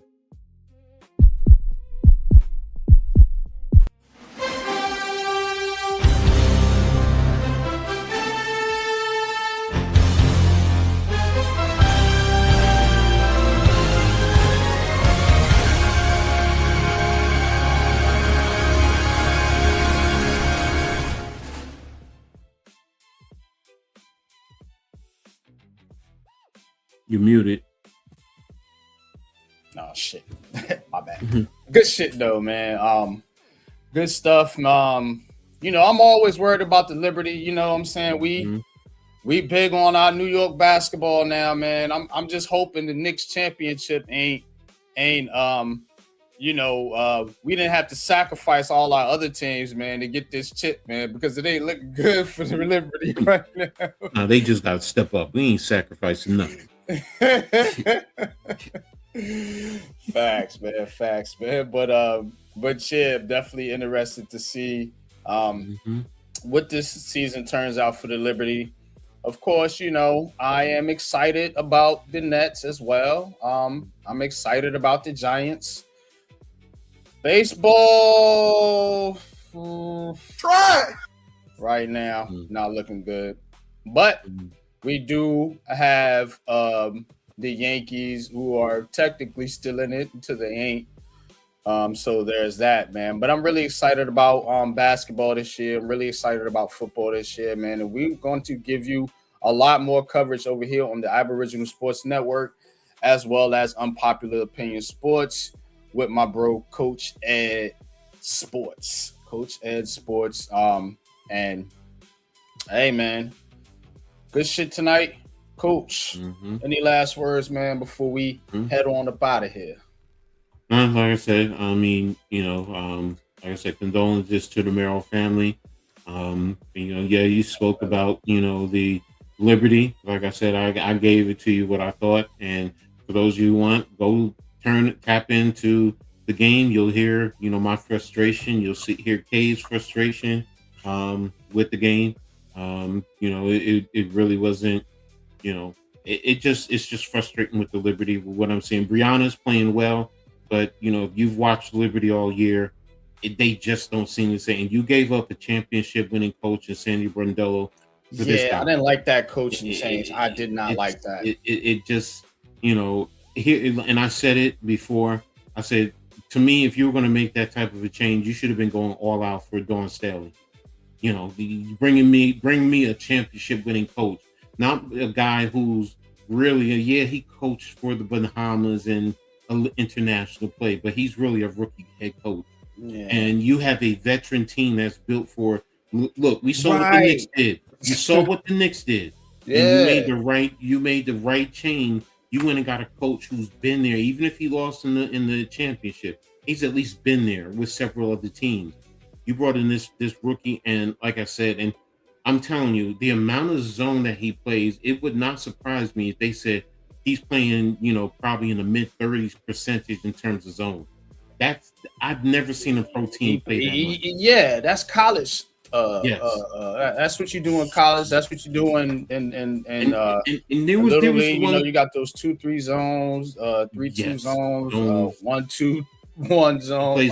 Now I appreciate when he goes 2-2-1 full court to slow down. You slow down the opposition and they eat up time on the shot clock. That I'm fine with. But you still want to set it up, and the way he sets it up, he has his guards on the back end, but you have your wings cleaning up you put your guards up there because that's going to be a guard. You need your big to prevent them from going back. And a lot of his 2-3, he has his wings up front and he has his guards on the back. I'm like, I just can't with him. But last thing I want to say, yesterday, he got a technical foul, and it frustrated me because Sabrina had just drawn a foul, and I can understand he was calling for a foul, but now you just gave them points when Sabrina just got a foul and she was going to the line to shoot too. That's some of the things that is baffling. An experienced coach is not going to do that. I ain't doing that. Yeah, so that's why I say I'm very, y'all know me. I'm very hard on coaches. I'm extremely hard on coaches. And when you got a young coach like this, you shouldn't be coaching a championship caliber program. I'm sorry. That's just me. So that's all I have to say, bro. All right, but yeah, man, I agree with you, man. Coaching, they got to get right over there with the Liberty. I'm gonna be keeping my eye on them, and y'all keep your eyes on Coach Man Cave and Leaf, man, with courtside view and the W. I got that right? Yeah, you got it right. That's the new name. Definitely go tap in with the fellas over there, man. But that's all I got for you. I'm Unpopular Opinion Sports, like I said, with Coach Ed from Coach Ed Sports. We are the Dynamic Dude, bringing you Heart of the City.